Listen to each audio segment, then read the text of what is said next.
I don't ever slow up, no I don't take shit. I got no love for the fakeness. If you wanna play tough and wanna hate this, I'll always show up and make a statement. It's Wednesday night, and we all know what that means. Take it away, Connor. Hey everyone, and welcome to the All Elite Zone podcast on YouTube and Twitch. We are here for our AEW Dynamite live reaction. As you know, it is not Dynamite time. We are fixing to have an interview with former WWE star and TNA star, The Pope. Somebody know him in WWE as Elijah Burke. He will be on here in just a few moments. We also have another return tonight. As you guys see in right below me, Adam is back on the All Elite Zone. It's great to have him back. It's great to be back. Thank you guys. It was a good little mental break, and I missed everybody, so I'm happy to be back. Yeah, we certainly missed you. I think a lot of the audience members missed you more than others, I guess, if you know what I mean. Stop. We also have a new member of the All Elite Zone, Mark. He is from Texas, same as Wayne. He is a new member of the party All Elite Zone starting tonight, so welcome, Mark, to the All Elite Zone. Happy to be here.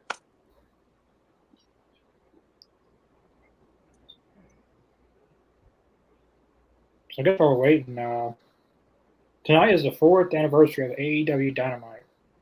It's really hard to believe that it's already been 4 years.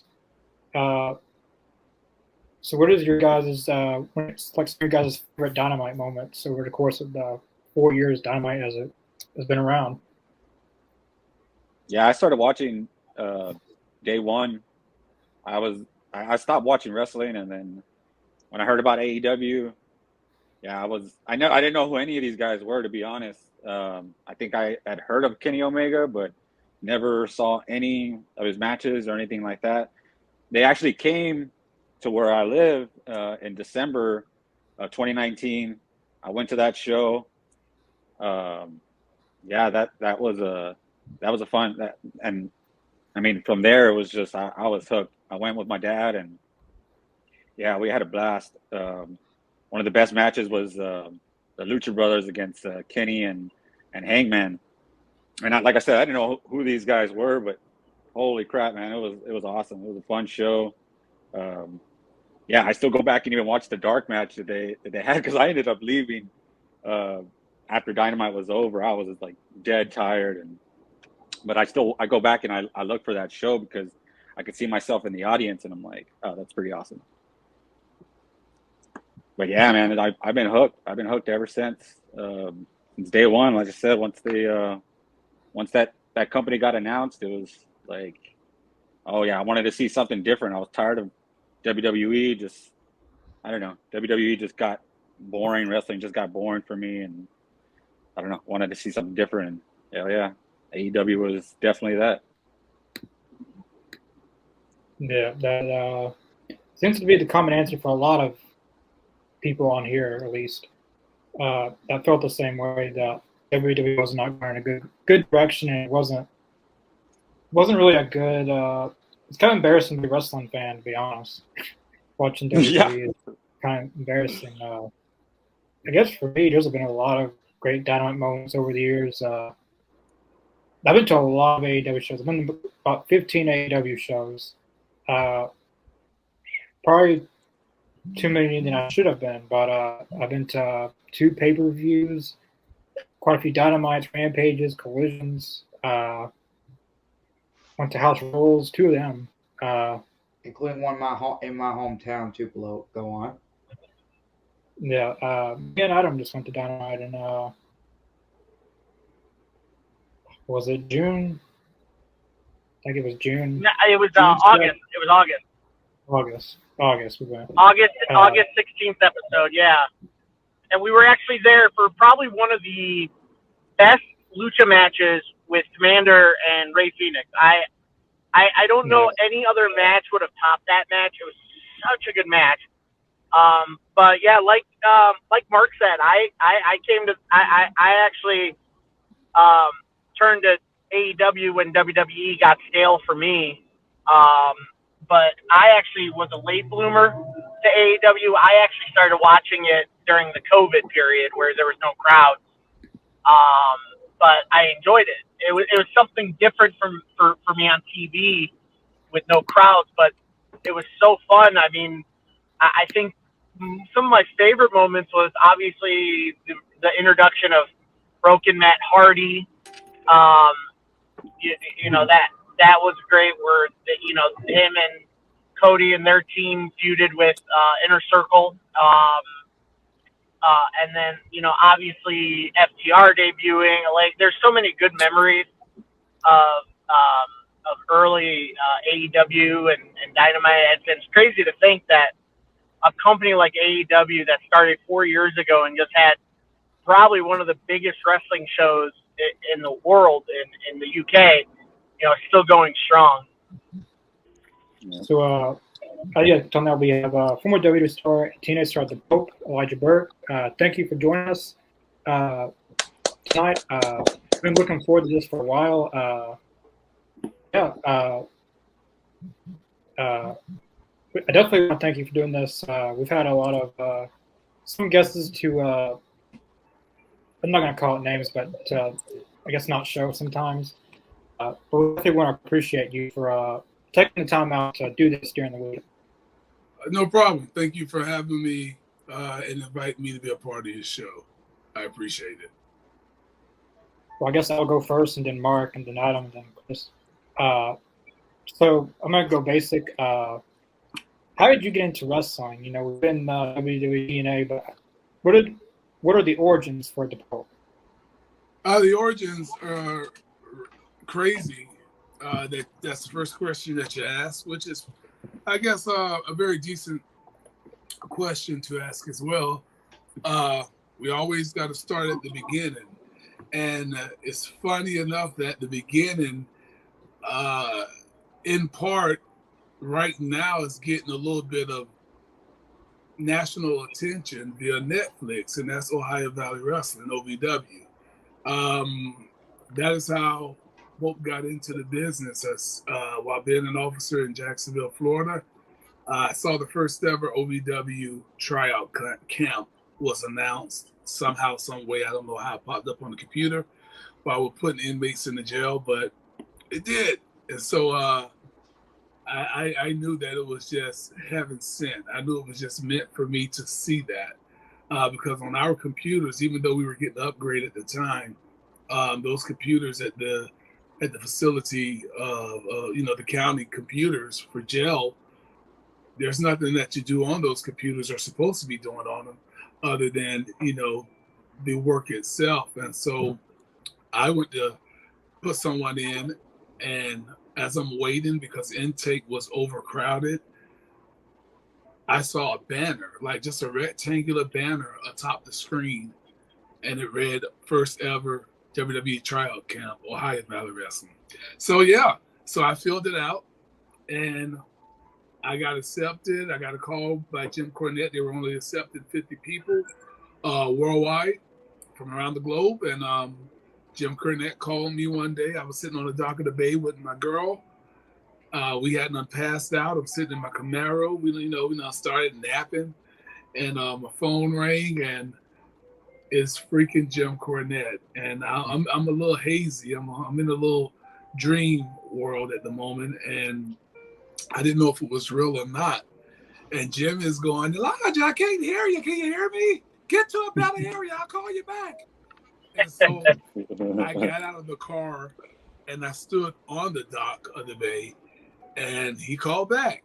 And I was like, Jim, he was like, Elijah, it's like, I just want to welcome you, let you know that you're one of the ones who want to come back. You don't know a headlock from a wrist lock, but you got something. You got talent. You're natural. You're not one of the guys that lie to us and tell us they look like $1 million and they get here and they look like $5. So that was how, after the initial tryout camp, when I got accepted, I went up there for a week in Ohio Valley Wrestling. First person I stepped into the ring with, the very first person who called me into the ring at that time was Christopher Daniels. And I heard you guys talking about, well, obviously you're talking about AEW. So Christopher Daniels was the first person, professional, that I ever stepped into the wrestling ring with. And I'm like, you sure you want me in there? Like, I'm a boxer, you know? And like, yeah, I want you. And he took me in there and showed me some stuff. And Jim's point was just simply that I didn't know anything. And that is, to this day, it's often what WWE is after. They don't want someone who has gone so far into their head of thinking that they know what to do where they can't be untrained. So they often look for people they could train. And I happen to be, to be one that had an impressive boxing record, amateur boxing record. I was natural, had a decent physique, and that was something that they saw money in.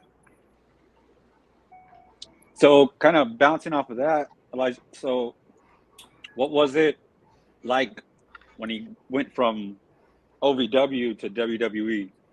How was that transition? The transition was only different in numbers. The number of people that you had to work with, the number of people that you had to listen to, the number of people that said, hey, I need you for this. Hey, you're going to do this. Hey, we need you for this. And then obviously the amount of people that you were performing in front of. OVW did a good job of getting everyone prepared for the road for WWE. They had a studio there, that held at max 500 people when the fire marshal allowed it. They were doing TV every week. We were on the road oftentimes every week, maybe twice, Saturday and a Sunday, driving as far as 2 to 3 hours at times to do a house show. So the transition, shout out to Gabby Tough. That's just something Pope does on Pope's Point of View podcast with Elijah Burke. Every time we use the word transition, we give a shout out. The old Gabby Tough. If y'all don't know who that is the former Tyler Rex. So, but yeah, the transition was it was easy in that regard. The amount of workload and all of the different avenues that you had to be on at any given second, that was the getting used to. Like I said, getting pulled in every direction, showing up, not necessarily knowing what you're going to do, but knowing that you got a lot to do and to just be prepared. Well, first off, let me just say, Mr. Burke, Mr. Pope, huge fan. I love your work. I loved your work in WWE, TNA, all that stuff. A big thing I love doing, I'm a history buff of pro wrestling, and some of the stories I like are, the new guys coming in and taking advice from, the veterans. So when you transitioned from OVW onto the main roster of WWE, was there any veterans on the roster that, came up to you, said, hey, kid, let me talk to you. Let me give you advice. Is there anyone that stood out veteran-wise that came out and talked to you? Well, a lot did. Everybody gives somewhat advice. If you're talking about taking under the wing sort of type of veteran, I was under the best, wing that anyone could possibly want to be under. That's because I was working directly with my mentor and my idol in the world of professional wrestling, Dusty Rhodes. So there was no better person for me to be up under and to take advice from and to listen to. There's a story that I often tell about the Dream when he produced all my segments. Like, he made sure, if Elijah Burke gonna talk, Elijah Burke gonna speak, I got him. I got him. So he would make sure he handled all my stuff. And one day he came to me, and I guess there had been some back and forth between Dusty and management or the creative team. I don't know for certain. I can't say. But Dusty, this is how he would deal with me when it came to me cutting my promos and doing my backstage pre-tapes and whatnot.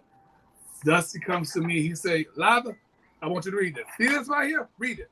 So he gives me a sheet of paper, and he says, "Read what they say. Hurry up and read it." So I read the paper, and after I get done reading what they got down, he said, "You done?" He takes it back. He said, "Now that's what they want you to say. But I want you to say what you want to say, how you want to say it. Don't worry about that. Don't worry about this and that. I'll deal with them." So that is where,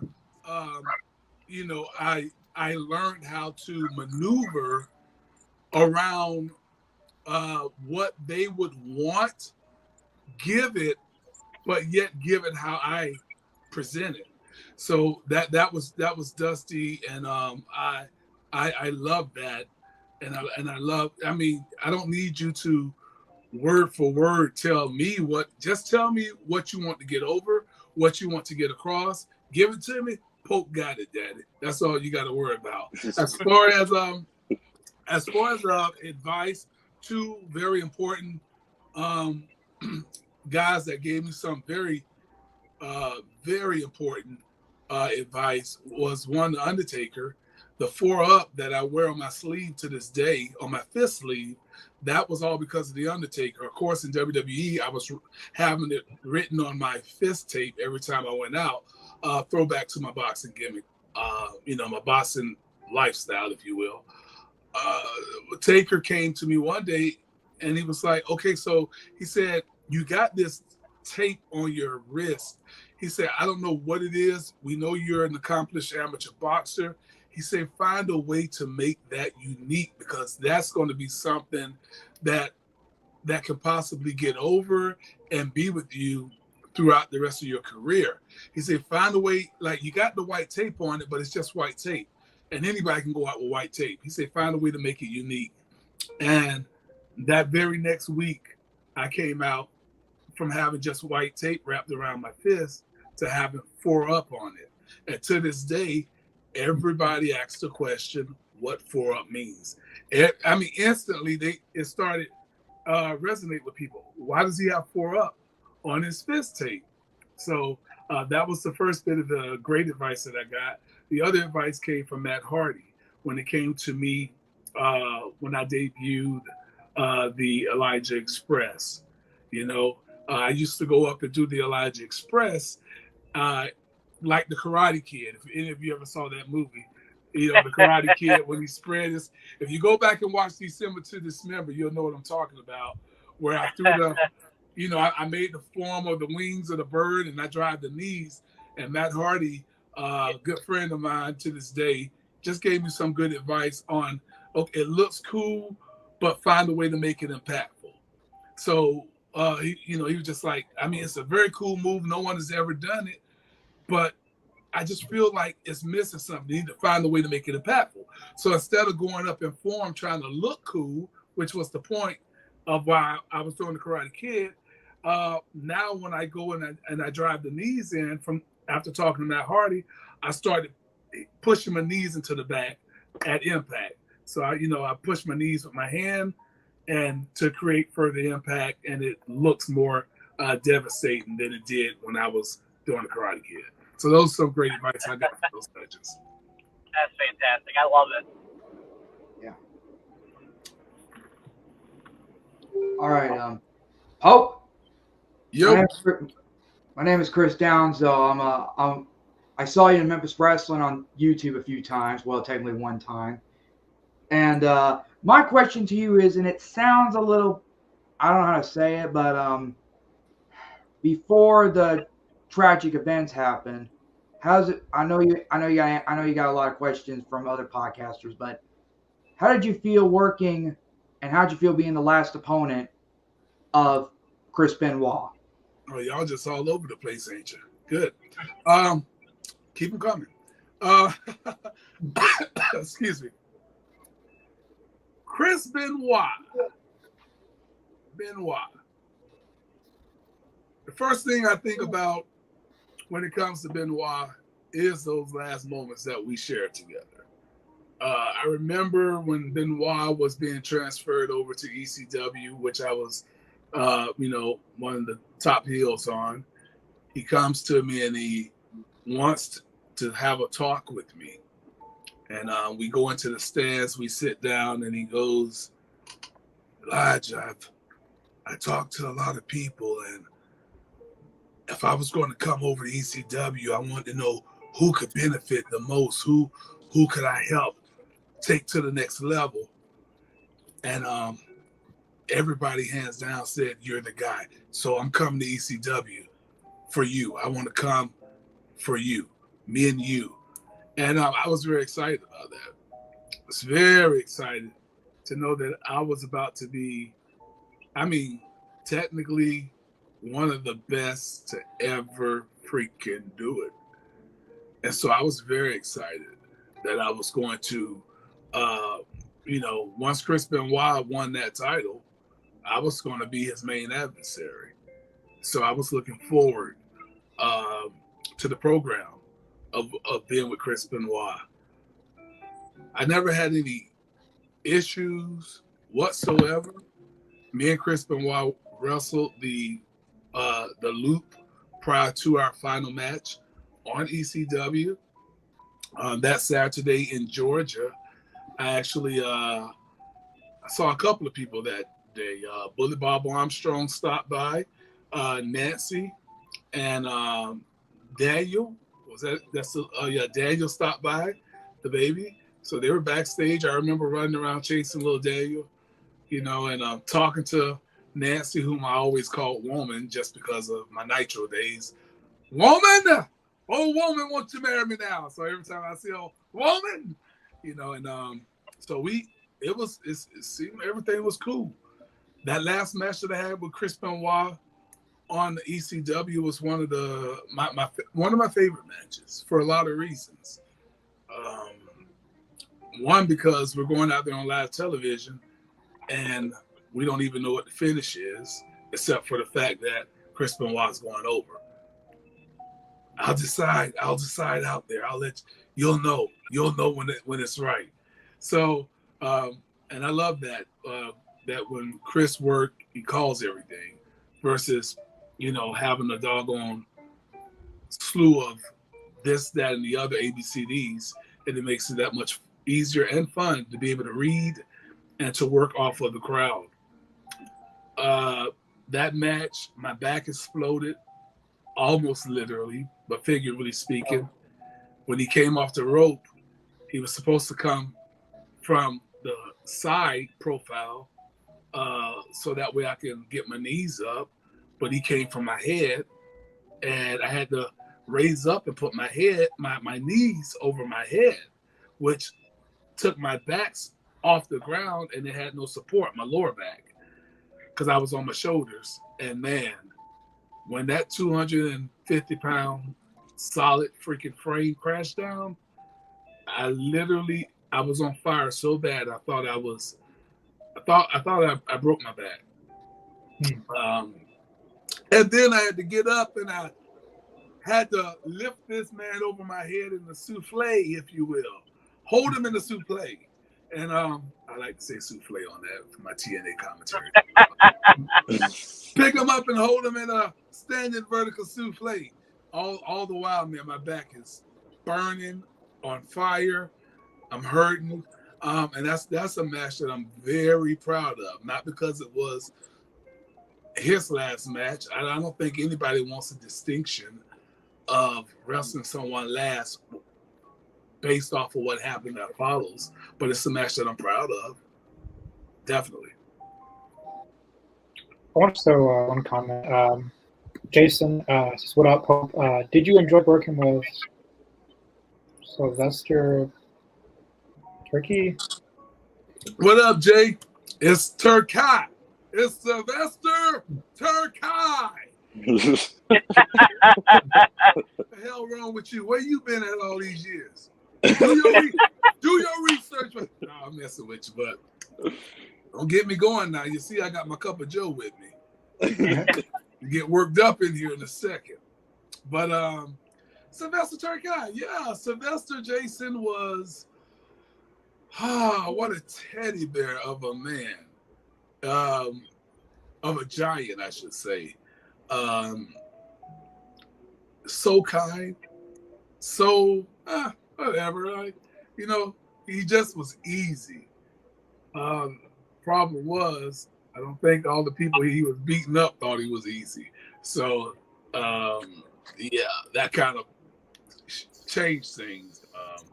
But Sylvester Terkay, I wish that things would have worked out differently, because I knew I was going to always wrestle, but to stay behind him and just ride the wave, if you will, and let him go on and do all the things that they had planned for him, and I'd be right there, I was cool with that.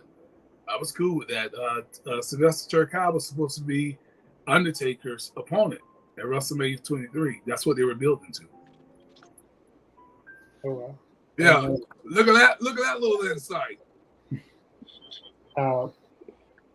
So my next question is, you had a few on-screen stuff with Vince McMahon. How was it like working with someone like Vince McMahon? Again, preparation, meeting the process, if you will. Preparation, meeting the moment. I had no idea this was even happening. I didn't even know I was going to be in the ring with Vince McMahon until 2 hours beforehand. The suit that I had, I literally had to go out that day and go buy the suit because I didn't have a suit. I had a shirt and a tie that I always, that come looking good. But I'm going to be in the ring with Vince and I need a suit. And nobody tells me until now. So I literally, that suit, and as a matter of fact, it's hung up somewhere in my closet. Still got the shoes, still got the actual suit, the jacket, the shirt, the tie, the belt, the pants, and the socks. So I still have all of that. And what an amazing moment. Never in a million years would I have thought that, I'd be working up under Vince and then be selected for to lead this new revolution of ECW sorts, to be one of the main players. So yeah, that was a thrill for me, man. Even as much so as I told you guys about the promo stuff, even then, giving them what they want, but giving it in my way. You guys know the rule today, the rule that you probably read somewhere, heard someone say or mention: never touch Vince unless you're told. Never put your hands on Vince unless you're told. And here I am standing side by side with Vince, and every time I go out the curtain, Vince, he's like, yeah, give him that smile. Give him that $1 million smile. So while I'm there in the ring with him, I throw it back to him, and I was like, come on, Vince, let's give him that $1 million smile. And then I grab him, and I hug him, and we just pause and look directly at the camera. That's not planned stuff. That's feeling the moment. That was not written. That's feeling the moment. And then, as a result, I remember going backstage. Vince was, after we talked, Vince was like, did anyone tell you to do that? I was like, no, sir. I just felt it. Okay, good stuff. He would say good-ish, but he was like, good stuff, man. That's good shit right there.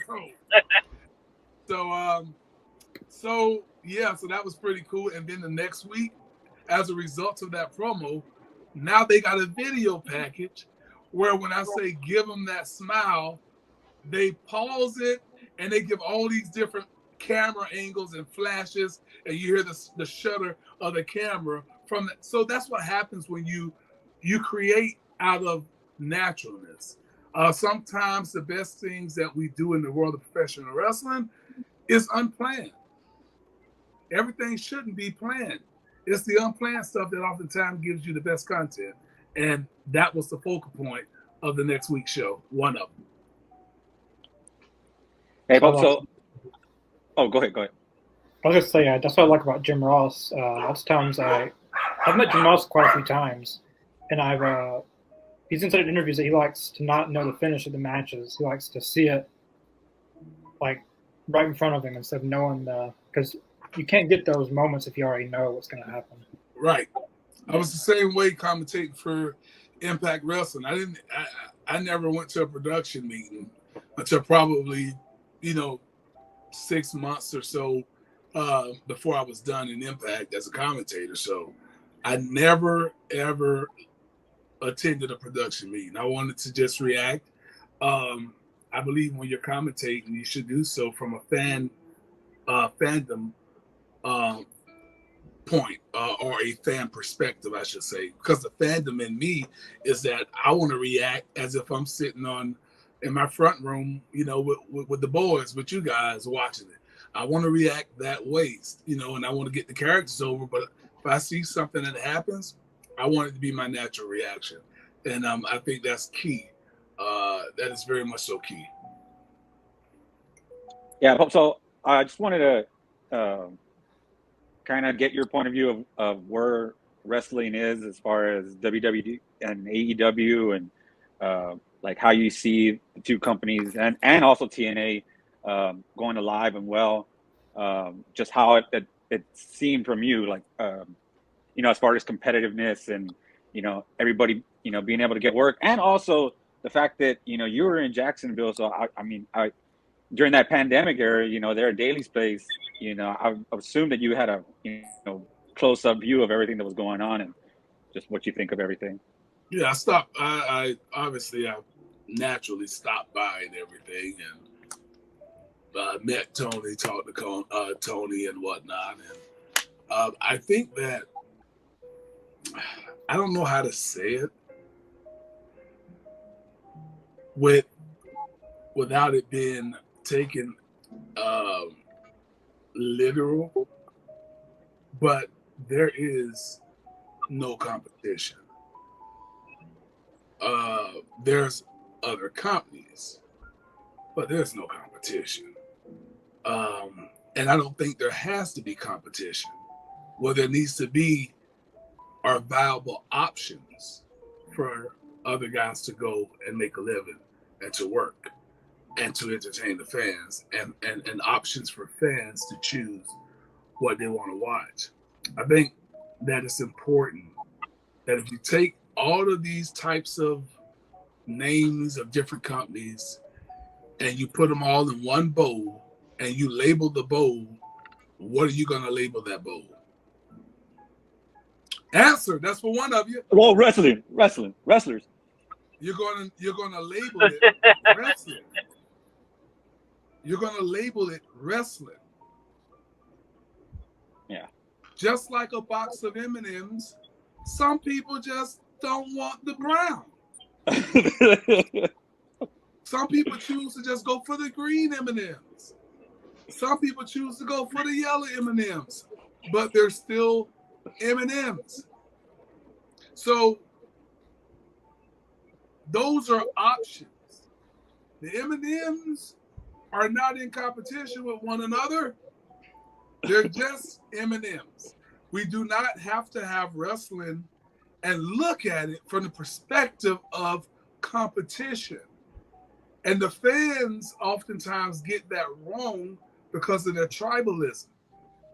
It's okay if you want to support one more than you do the other, but it's not wrestling, and should we not just be happy that there are plenty of wrestling companies that are doing well, that gives you the option to sit here on your podcast and talk about them and give you the option to watch which you want to watch whenever you want to do it.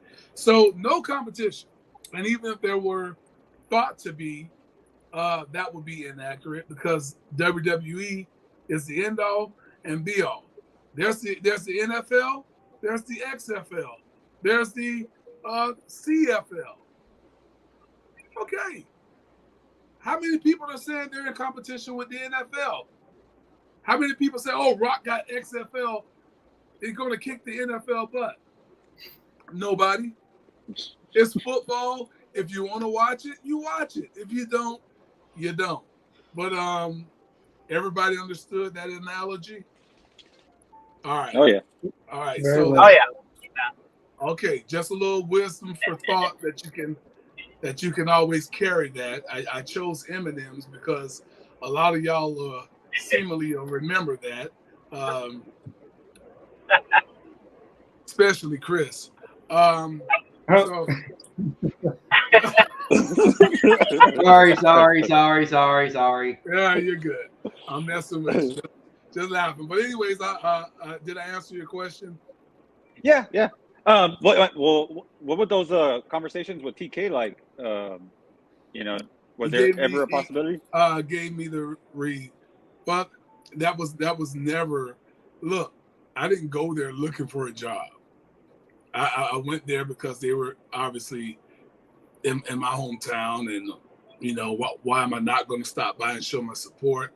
Hung out with the boys, you know, talked to everybody, Cody and the Hardys, and not the Hardys, the Bucks, and yeah, Hardy 2.0, the Bucks, and, MJF and Luchasaurus. We sat down for a while, but when I talked to Tony, it was just, you know, hey, good luck. You know, happy that this is here, has come along, and what it's going to do. And he gave me, told me how much of a fan he was of Pope and of my work. And we just kind of exchanged pleasantries, and then he had to go do some. Yeah, it was actually grabbing some food. We were in catering talking, so I didn't ask for a job, if that's what you're asking. We just literally just I just hung out, talked to Chris Jericho, just you know, just being a floater, you know, just floating around, nothing to it. Stay small, stay hidden. Didn't try to get seen. Didn't go out and talk to the fans. You know, I wasn't there for that. That wasn't my place, and I was good with that. Just there to show support. Cool. so Now, first of all, thank you for touching upon my view of tribalism. I stressed it here on this show about how wrestling fans I actually had to step back a little bit because you know everything was getting toxic with wrestling fans, and I'm like, I can't deal with it. People should just be happy with the product, and all the companies are striving right now and doing so well. And so what I want to touch on is your transition to TNA Impact. How did that come about? Who got in contact with you? And how did that all start? Yeah. Again, tribalism is something that this new age of wrestling fans have come about because they were not around. A lot of them were not even born yet during the Monday Night Wars. I lived through it. And I loved it. Well, good for you. What is your name? Adam. Adam. Here's the thing, Adam. The problem with it is the fact that those days are held in such high regard in the world of wrestling. I mean, you see the result of the network or the cock, the cock, as Polo Del Mar likes to call it on Post Point of View. Head over to the cock. I'm not dealing with it. Y'all deal with the cock. But the network and everything that they show. Look, man, the Monday Night War got its own library. And then not only does it have its own library within the network, it has so many other things that are spawned off of the Monday Night War, the documentaries, the tables for threes, and the list goes on and on and on. Because it is held in such high regard and is a high point in the biggest era of wrestling, the wrestling boom, if you will. Fans today are hoping and praying, which will never be, but they live to have have another war take place that they could one day say that they lived through, that they witnessed. And that's why the tribalism of AEW and WWE is what it is. Because those fans, a lot of them, they have watched and now they want to recreate something that simply can and will never be recreated. I don't care of how you envision, and I don't care who jumps. You know, the fact of the matter is WWE is just light years ahead, and playing catch up should not be something that any company, AEW, any other company, TNA when I was there, should attempt to try to do. What those companies should do is focus on their audience and growing that audience and building their own legacy, not trying to challenge the legacy of WWE. And the fans should not be wanting that either. You saw what happened when Hogan and convinced Dixie to go to Monday nights. You know, when I was there with TNA, you know, wrestling does not need another war. What wrestling needs is simply viable options and in other wrestling programs to be successful, much like the documentary on Netflix with OVW, the wrestlers. That is what we need because it broadens the audience and other people. It brings in the casual viewer. You know how many viewers going to click on or have already clicked on the wrestlers on Netflix that aren't even a wrestling fan per se, but they wanted to give it a shot, try it out, and as a result, they may then tune in to AEW tonight. They may then tune in. I haven't watched wrestling since Hulk Hogan. I'm going to go, let me go see what's on USA Network on Raw. That's what we need. That's what we need. To your other question, hold on. What the hell was that question? Your transition into Impact. There you go. Thank you. To that question, I was in North Carolina doing a convention. I think it was the NWA convention, 2009, or 2009 or the end of 2008, and myself and Jeff Jarrett was on the elevator. And we're riding the elevator with a bunch of people. And when the other people get off the elevator, it's just me and Jeff going down. And Jeff just look over at me and he goes, "You good?" I was like, "Yeah, I'm good." Like, "You good?" He's like, "No, are you good? Like, you're clear. Everything's good?" I was like, "Oh, yeah. I'm straight. Everything's good. I'm clear." He was like, "Good. I'm gonna have Terry Taylor call you," and that was it. That was the process. Terry Taylor called me. Jared just wanted to make sure that I was clear of contractual obligations, and they brought me down for a dark match with Sean Spears. And we wrestled in the Impact Zone. Obviously, I was Elijah Burke. And that's what they was going to bring me in on. Obviously, a lot of companies always want to capitalize off of the name that is already has built in stock. You know, so the stock was already there in that name. So you don't want to rename someone. I'm probably answering the question now before any of you ask it. So I just go ahead and tell the story of the Pope. So when I get there, they want me to be Elijah Burke. They want me to be this bad guy, you know, the heel Elijah Burke. We go out there, we wrestle, and go backstage. Jim Cornette, great. Have they decided what they're gonna do with you yet? I'm like, they want me to be heel, Elijah Burke. God dang it, they told me they wanted you to be a babyface. You got that pretty smile, and they want to say, so Jim Cornette's going, I don't care. I don't give a F. So Jim Cornette's going off, and I go out, and I immediately go to the locker room to grab my DVD in my bag where I had recorded this 4-minute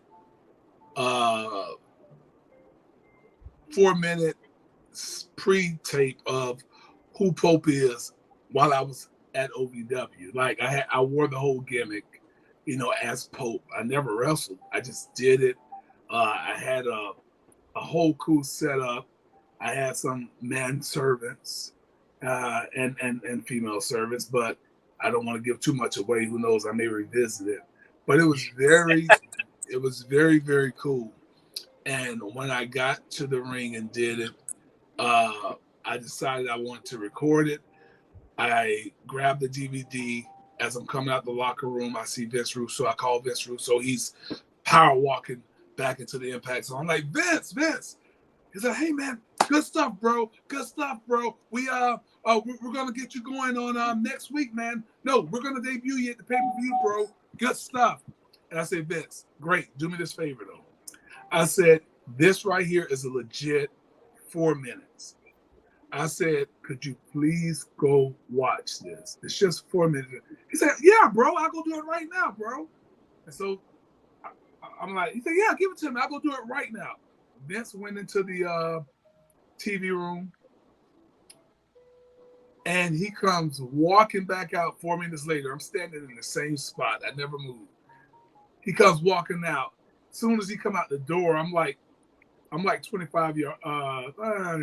I'm about 25 to 50 feet away, and he comes out the door, bro. As a matter of fact, I'm gonna have Vince Russo on Post Point of View podcast with Elijah Burke here soon. I shouldn't have said that, but shameless plug. I guess I'll put it out there, bro. Because I ain't told nobody yet, bro. Bro, breaking news for you guys. Bro.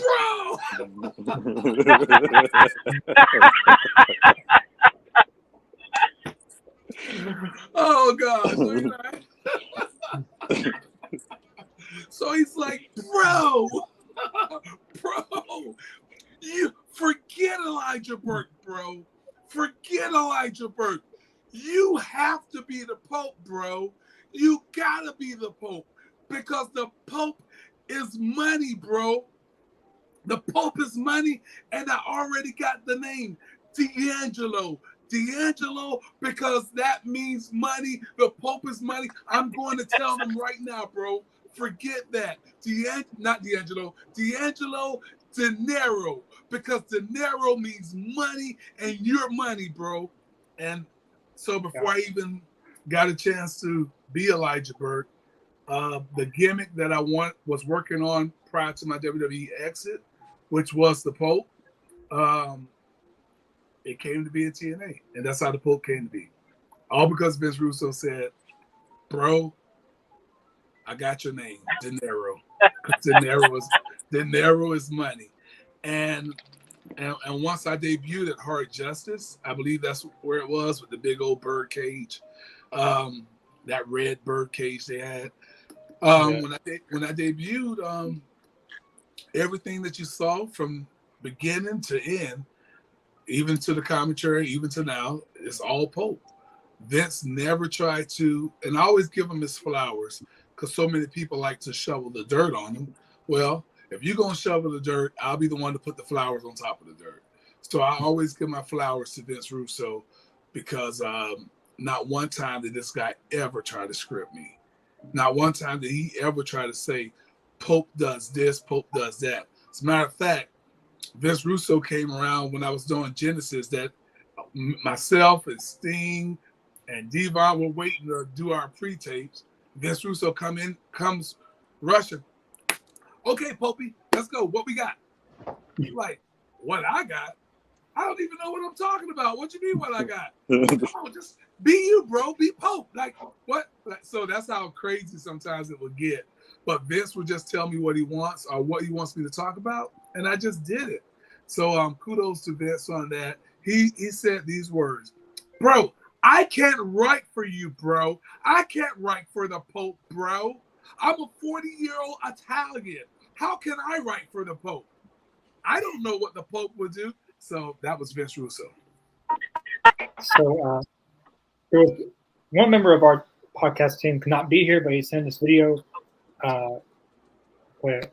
What is the deal?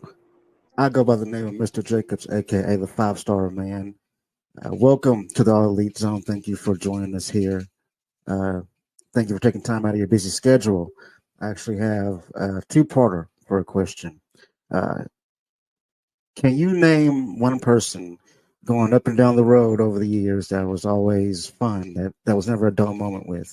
In other words, who is your favorite person to travel with?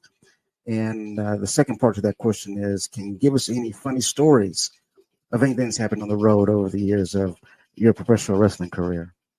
Thanks again for joining us here in the All Elite Zone and for giving us your time and letting us pick your brain. Really do appreciate it. Peace. All right. What was his name? Mr. Jacobs. All right. That was a little hard to hear. If something happens to me, because I had to put my ear to this doggone phone to hear that, I'm coming after you, C-Man, okay? Mr. Connors, just letting you know that jump was so low. Y'all heard it okay? Yeah, Yeah, but I got an AirPod, so I mean, I don't know. I can hear you. I literally had to put my ear next to my doggone phone to hear it. Jay, I'll tie this into it and keep it current because I had a couple of people that I traveled on the road with. But my main partners on the road, my main one during my time in WWE was Kofi Kingston. Me and Kofi traveled and roomed together continually. Another person that oftentimes I get with was Armando Estrada. You know, sometimes we linked up. But Kofi was my main go-to. You know, me and him, where we're meeting at, where we're staying. I'll be waiting at the airport or he'll be waiting, whatever the case. So during that time, it was myself and Kofi, Mr. Jacob. And so therefore, for your funny part it happens so many times that it kind of pisses Pope off because he got the one time that, as of right now, is showcased on YouTube for all to see.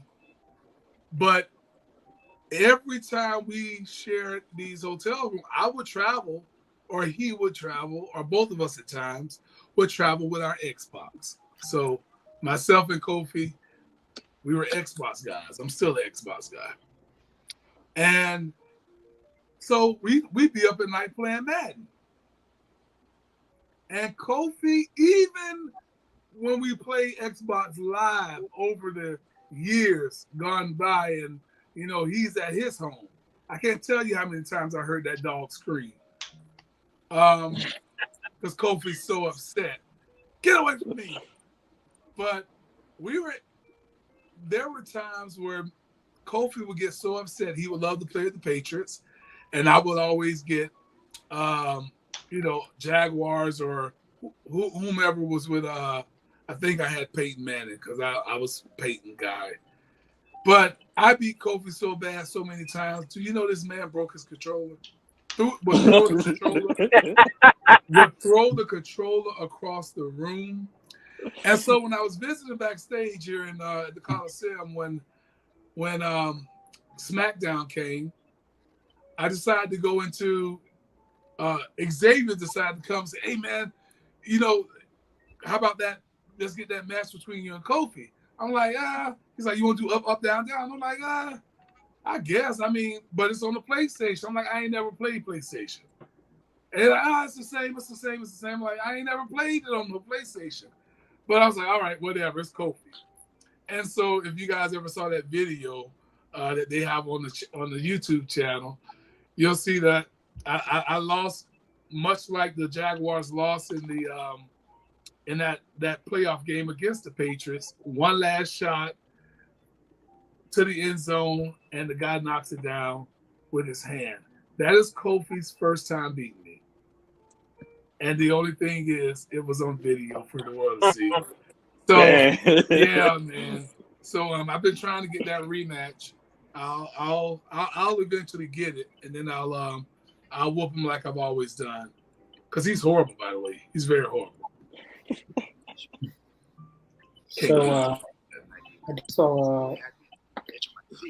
Here's one question, Michael. What was your favorite Eddie Guerrero match? It says moment, Connor.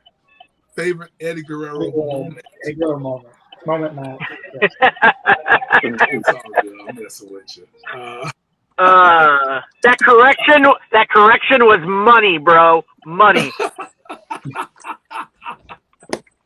No. Favorite. I'll go to favorite match because it's my favorite moment. Actually, my favorite match is No Way Out when he won the title for the first time against Brock Lesnar. That's like my favorite WWE match of his. My favorite match of his in WCW is Halloween Havoc, him and Rey Mysterio Jr. Classic. However, my favorite moment of Eddie Guerrero is when he and Chris Benoit at WrestleMania 20 are standing in the ring and the confetti's falling. That's my favorite Eddie Guerrero moment. When we got called up, oftentimes in developmental, we'd be on the road. Anytime WWE was nearby, we had to go to it, whether it was Cincinnati, whether it was Indianapolis, because those are right outside of the Kentucky, lines. So I was in Cincinnati, Ohio. Could have been Memphis as well, but I believe it was Cincinnati, Ohio. And this is the last time I saw Eddie Guerrero in person. So I was moving my stuff because I saw Eddie coming in to the locker room. And I wasn't even a part of the locker room yet. I'm just developing a talent. But I wanted to be respectful, grab my suitcase, and move because Eddie Guerrero was coming in, and Eddie stops me. And he talks to me, and he goes, no. He say, what are you doing? He's like, no, we're brothers. We're brothers. We're family. We're all in this together. You don't have to do that for me. I'm no different than you are, okay? We're family. So I'll never forget that. That's the last time that I spoke to Eddie Guerrero. Wow. Not many people consider that a good, in-depth story with Chris Benoit and Eddie Guerrero. Yeah. He gave me a hug and everything and told me to grab my stuff and bring it back in the locker room and told me if I needed any advice or anything, come to him. He's there for me. Like, it was more of a touching moment and more stuff to it, but it's definitely a moment I'll never forget. I may have Chris Benoit's last message on my computer, as I used to keep it on my, at my phone at the time. He actually called me that Thursday. He called me that Thursday to check on me after my back exploded. So that's why all of the things of the nature of everything is just so crazy about what happened. But he said he just called me and I missed the call because I was out, as in sleep. He was like, hey, no, just and yada yada yada. He's just very apologetic. I don't want to tell y'all everything that was said because I might put it in my book one day. But yeah, he called to check on me, I guess a day or two before everything happened. Crazy. Yeah, that was a very great all-around interview. I do want to show this. Pope for president, I agree. I would vote for sure. Pope for president. Pretty sure we all would. He's got my vote. Yeah, that was. You can go at him. Oh, what? No, I was just saying he's got my vote. Yeah. Dude, that was a very great all-around questions that we asked, and you're probably one of the best person we had on here to definitely go into detail with everything.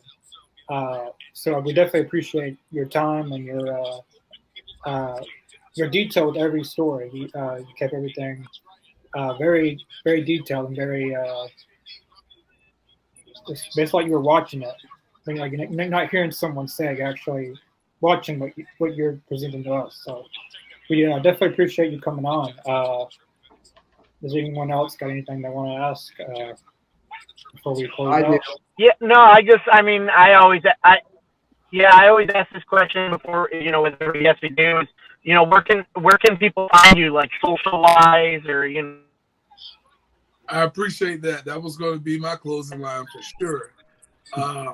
But guys, you can follow me on Instagram and Twitter at The Black Pope. That's DA, The Black Pope, on Instagram and on Twitter. And you can find me on Facebook, Elijah Burke.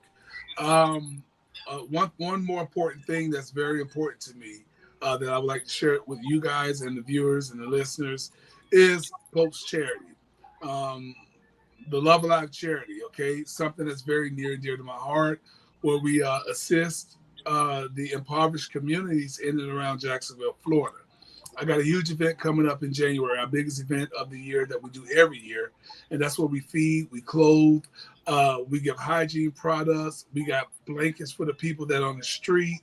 The list goes on. And we feed them. We don't feed them out of a paper bag. We don't feed them out of a soup truck. We have 300 to 400 people lined up around the block behind Burger King, in our downtown area, just not even 2 miles away from Alltel Stadium or Davies Place for a lot of you who know what that is. We're not government funded, okay? A lot of the times it's been funded out of your boy's pocket.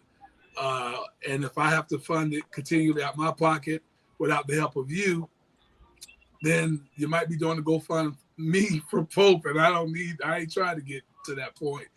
But if you guys would take a moment to visit love-alive.org, learn about my charity. I got videos on there. You can head over to YouTube, Pope TV for you, Pope TV, the number 4 and the letter U. You can also watch some of the videos over there. We always document the process so you guys can see your dollar at work.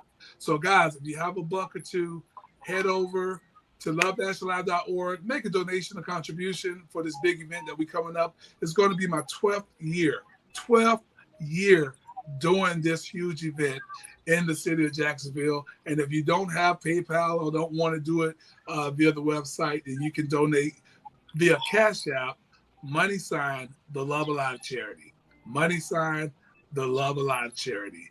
But with that being said, guys, if you take the moment to do that, I'll be so grateful and appreciative. And trust you me when I say $1 makes a difference, it really does. So give what you can.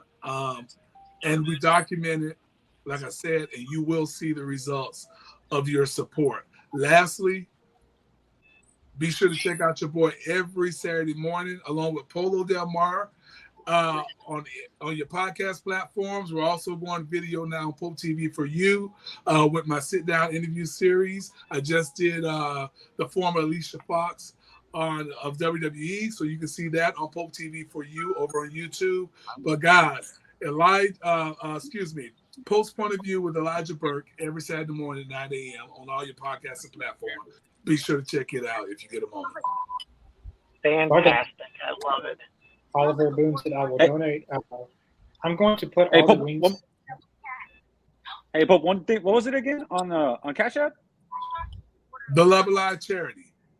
THE Love, LOVE, Alive, ALIVE, Charity. CHARITY. The Love Alive Charity. I'm going to put all the links that was mentioned in the description below. The charity link that was mentioned. I already have some of your sources already down there, but after the stream goes over, I'll put more links in the description. But everything that was mentioned will be in the link description below. So if you guys, anyone watching, or anyone on here wants to check that out, stuff out, it'll be in the link description below. It seems like a very great cause, and it's very great that you're doing it. You've been doing it for 12 years. 12 years, man. Listen, we give blankets to the people that are sleeping on the streets. We got shoes, we got clothes, new and used. And trust me, and we feed them what oftentimes we take for granted. And so that's why I do the whole Burger King stuff, because I get so sick and tired of seeing people drop their unfinished meals in the trash. And then to see somebody go up, you know, especially if it's outside, and dig through it because they're unfortunate. And that's how I start. That's what just made me say, you know what, enough's enough. And pretty soon we're gonna be reaching out to Tony Khan so that he can help us, because we're on the home front. And I love what he does with his little outreach program in all these different cities. But we're on the home front, and we can use all the support we can get. Everyone watching, Absolutely.